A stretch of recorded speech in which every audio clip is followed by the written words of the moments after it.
Welcome to Module 3 in EDU510. I'm going to try to make this as quick as I can because we've got a lot to cover in this particular video, but I'll do my best. For our assignments for this module, we're going to be, first of all, doing, of course, the reflection forum, which is something that you're very familiar with.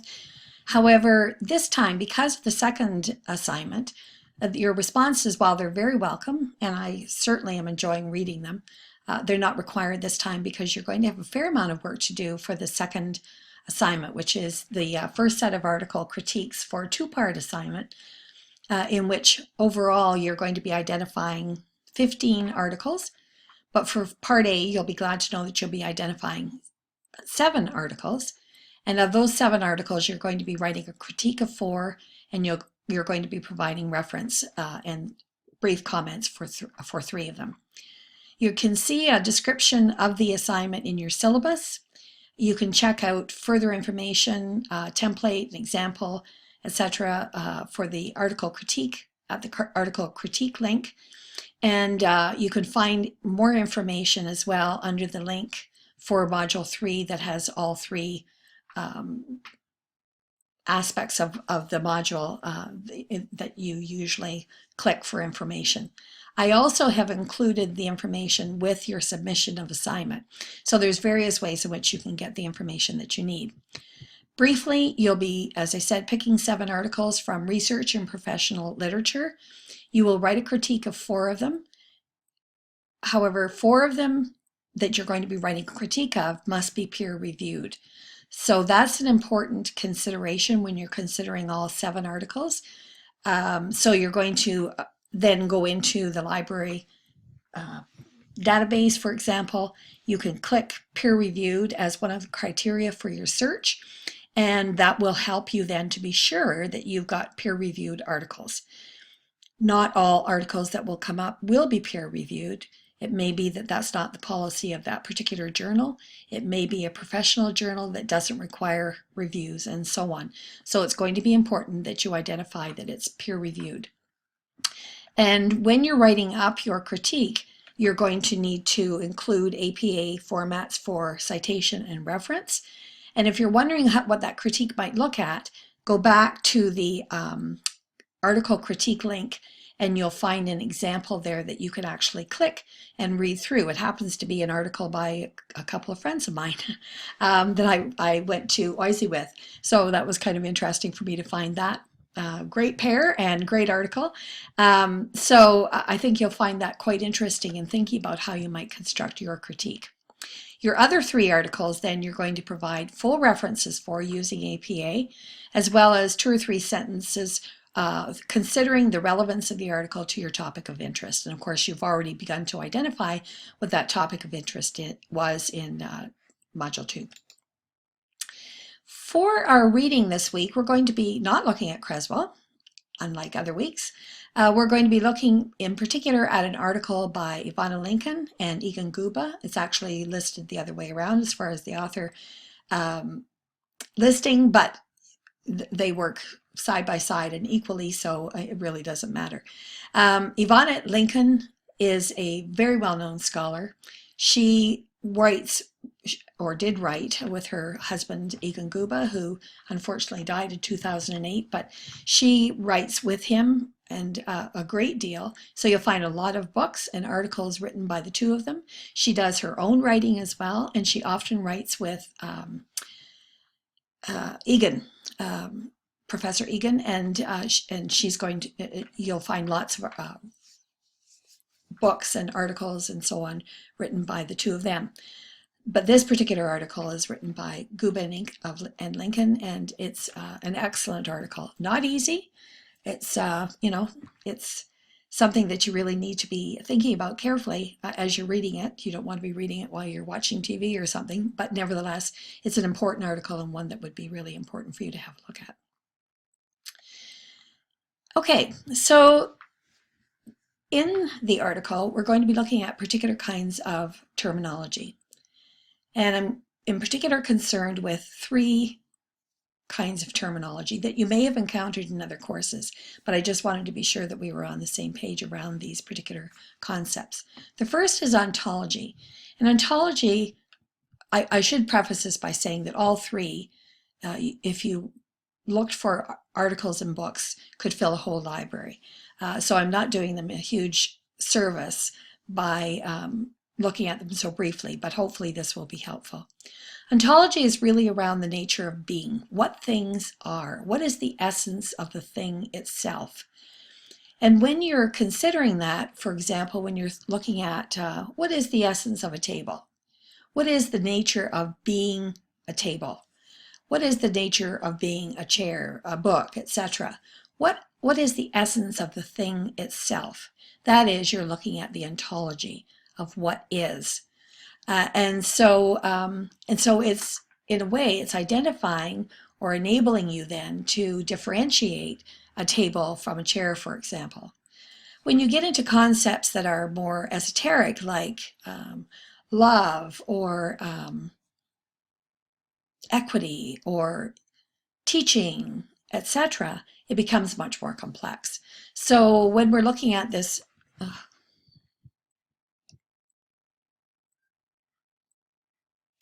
sorry about that. I have this pop-up that keeps coming up. It drives me crazy. Anyway, when you're looking at these concepts, that's what we're talking about when we're talking about ontology. Epistemology is the investigation of what distinguishes justified belief from opinion. Some of you in your observations, for example, you might have noticed me making a little comment about, can you really make this conclusion based on the evidence that you've provided? And you might have thought that I was being extra picky, and I don't know, maybe I was, but I just wanted you to start thinking about how we oftentimes do not differentiate between justified belief and opinion. And of course, epistemology is the study of what justifies that belief. How is it that we can know what we think we know? How can we distinguish these kinds of justifications for the kinds of conclusions that we come to in the research that we do? Methodology, and these follow on one another in very important ways. Methodology then is the systematic theoretical analysis of the methods applied to a field of study. It comprises the theoretical analysis of the body of methods and principles associated with a branch of knowledge. So we're not talking about methods. We're not talking about what we actually do. That is, we use a survey or we use interviews, etc. But how is it that we can theoretically analyze the methods that we use, and how is it that they attach to our epistemology and ontology? So these three areas are of primary consideration when we're thinking about research and the kind of research that we do. The last term that we're using is actually perhaps should have been the first, in that it's the overarching concept over ontology, epistemology, and methodology. And Guba and Lincoln talk about that in their article.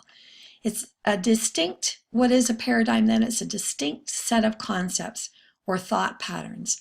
And that distinct set of thought patterns and concepts constitutes a basic belief system or worldview. We all operate, whether we can articulate it or not, we all operate within a basic belief system or worldview. And that basic belief system or worldview guides us in the decisions that we make as an investigator, in the choices of method that we use, and more importantly, perhaps, since they overarch the methods, the ontology and epistemology that informs how we interrogate the world in fundamental ways. Paradigm encompasses theories, research methods, postulates, and standards for what constitutes legitimate contributions to a field. So in the field of educational administration, in the field of curriculum studies and so on, there are particular ways in which, for example, when I submit an article, my fellow academics make a decision about whether that article meets the standards of that field in terms of the research that I've done. And they may send it back to me and say, you haven't considered this, you haven't considered that, and I need to do that before I can resubmit that article. Thomas Kuhn talks about this. He's talking particularly about the field of the one might call the hard sciences, but he's looking in his book, The Structure of Scientific Revolutions, 1962, which I think is telling because, of course, the 60s and the 70s were a time of great questioning of what existed and a lot of social revolution. So it's not surprising, really, that someone would be considering how it is that these paradigmatic shifts that were happening all around us in that period of time, how that was happening. And he introduced the notion of paradigm shift. And you'll often hear this phrase used, often incorrectly, because they're really not talking about paradigms at all. But nevertheless, it has been taken up in common usage. But what he's talking about is the kind of paradigm that we've discussed and that Lincoln and Guba discuss as well. And he talks, or he argues, that paradigm shifts don't happen in a linear or continuous way. It isn't, one day we're doing quantitative research and the next day we're doing qualitative, or it's kind of a smooth transition from one to the other. It's often raucous, it's often dramatic, it's often melodramatic.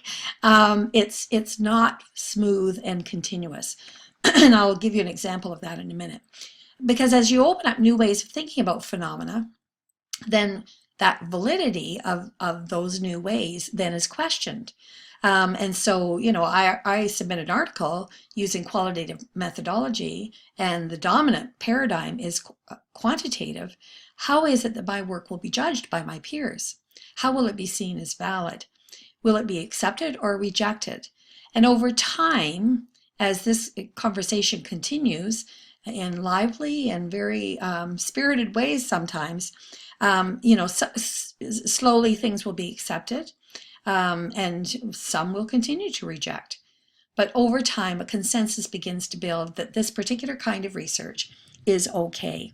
So, for example, hermeneutic phenomenological research or interpretivist research in educational administration began to be accepted. I wouldn't have had nearly the problems that I had when I did my work several years ago within the academic community.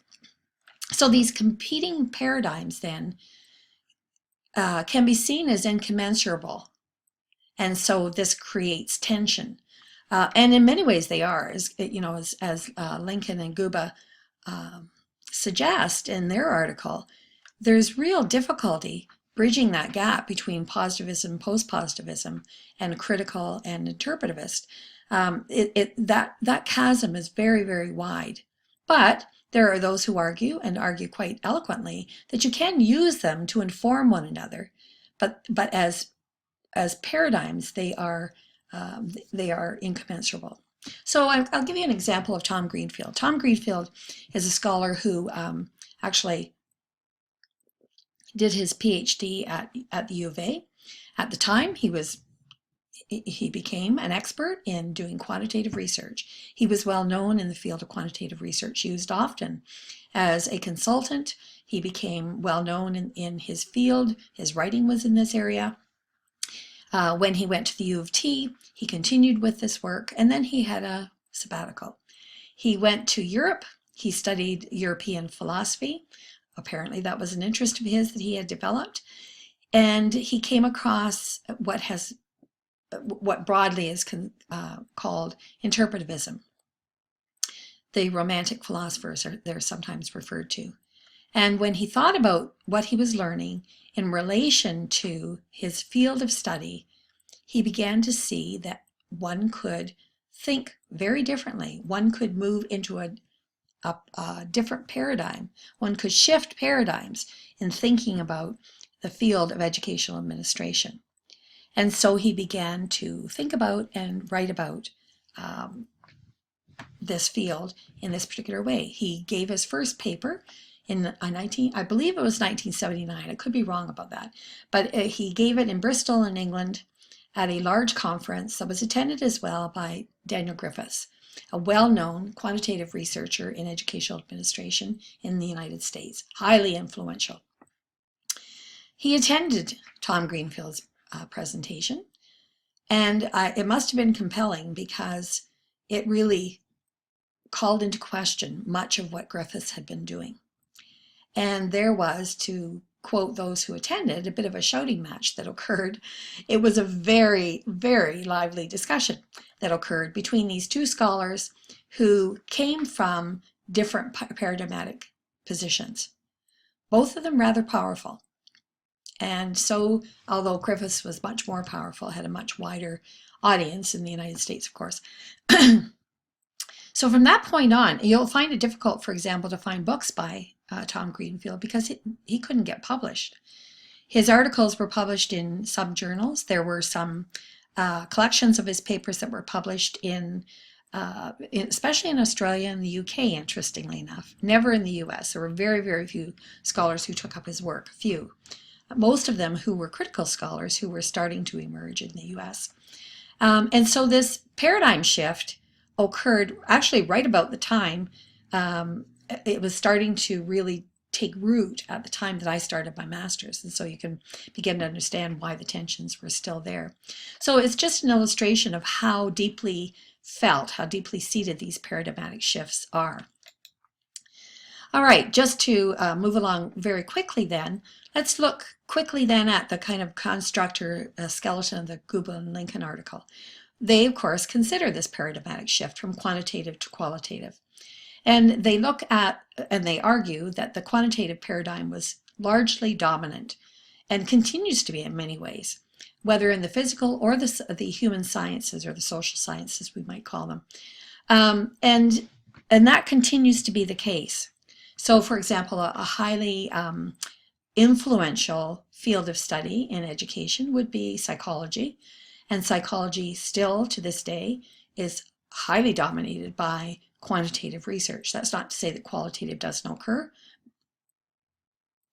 Pardon me, I have a dry throat. It doesn't occur, but the dominant paradigm is quantitative. When the social sciences, the human sciences began to emerge in universities, in education, in sociology, etc., the quantitative paradigm was taken up because it was the dominant one in universities. And it, to some degree, provided some stature and acceptance within this academic community for these new fields of inquiry. But it did take a while, actually, for critiques to start to emerge, because one could argue that it's very different to establish the point at which water boils as compared to the point at which good teaching occurs. And so these are kind of incommensurable domains in some ways. That's not to say that they don't overlap to some degree, but those overlaps are few and far between. So internal critiques started to emerge. And those internal critiques were around the fact that research did not take into consideration context, and context is crucial in education.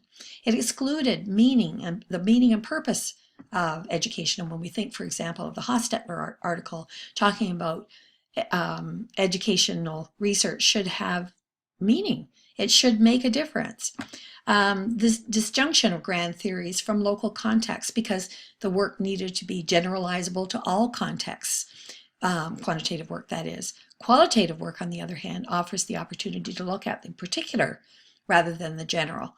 The inability or inapplicability of the general to the specific, and the exclusion of discovery.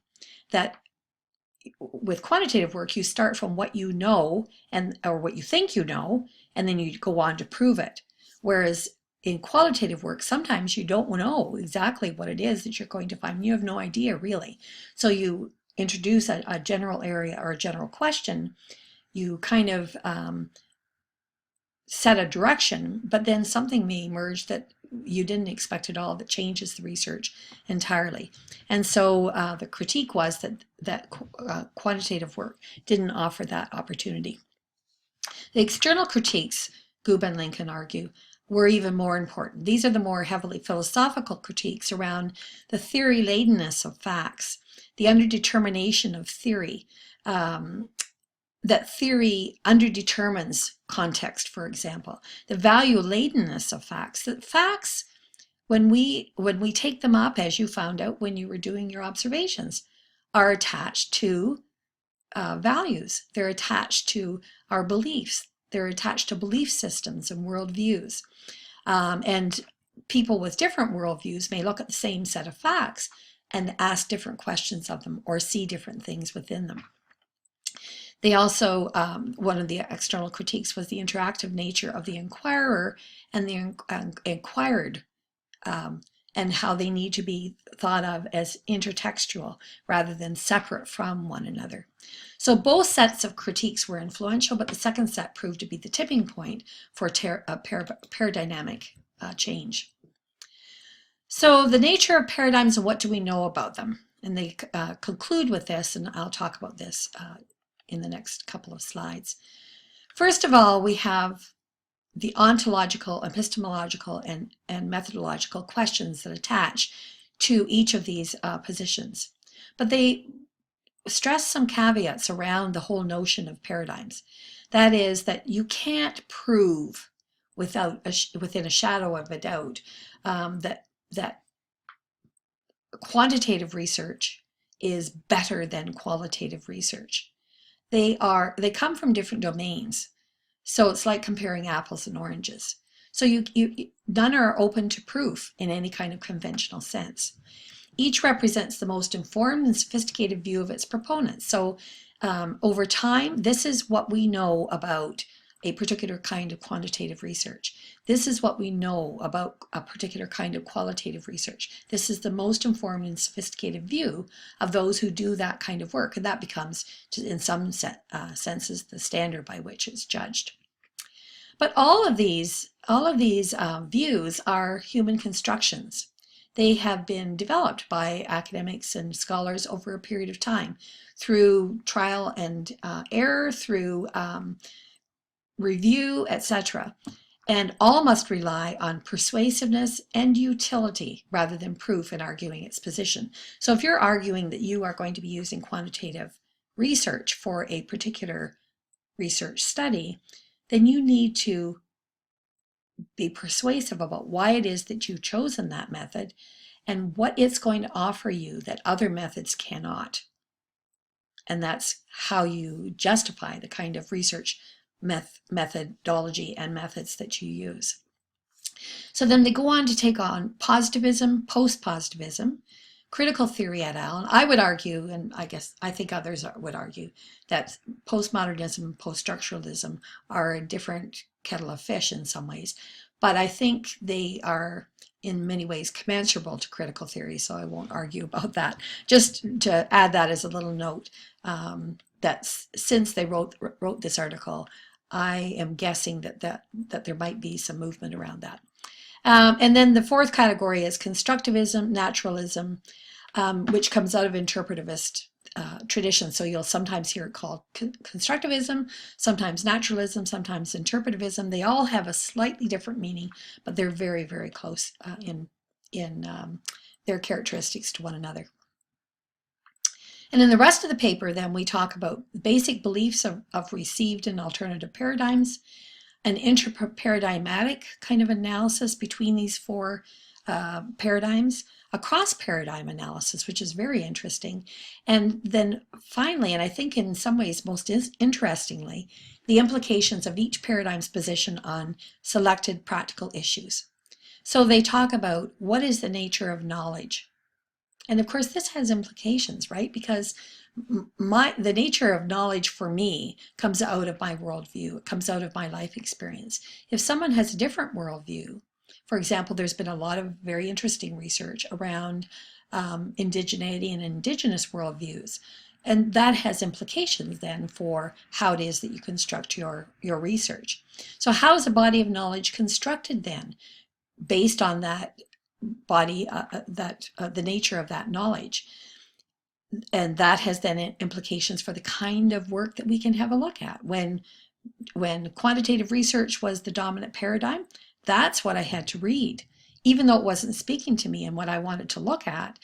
Nevertheless, that was all I had to look at. So if we don't, if there isn't a paradigm that responds to the kinds of questions that we want to ask, that come out of our worldview and our experience of the world, then that has real implications then for scholars who come from different kinds of experiences and worldviews. What's the role of values? What's the place of ethics? What is the place of voice? And of course, that question has real implications for example, feminist research. It has significant implications for Indigenous research and so on. And then what about novice inquirers? And the tension that there might be between paradigms. Are paradigms in conflict? Well, I think this article suggests that they are, but there are others who say that there's a way for them to come together. Creswell would be one of them. And which is most influential? And of course, most would argue now, given this age of accountability, that quantitative research has gained some ascendancy after a period of time in which qualitative research really took on a space and place in educational research. So I'm sorry to have gone on to some length here, but I hope that these comments have been helpful to you and that you'll be able to use this in some kind of useful and meaningful way when you're reading Guba and Lincoln. And if you have any questions about any of this or the assignments, please feel free to get in touch with me. I welcome your inquiries.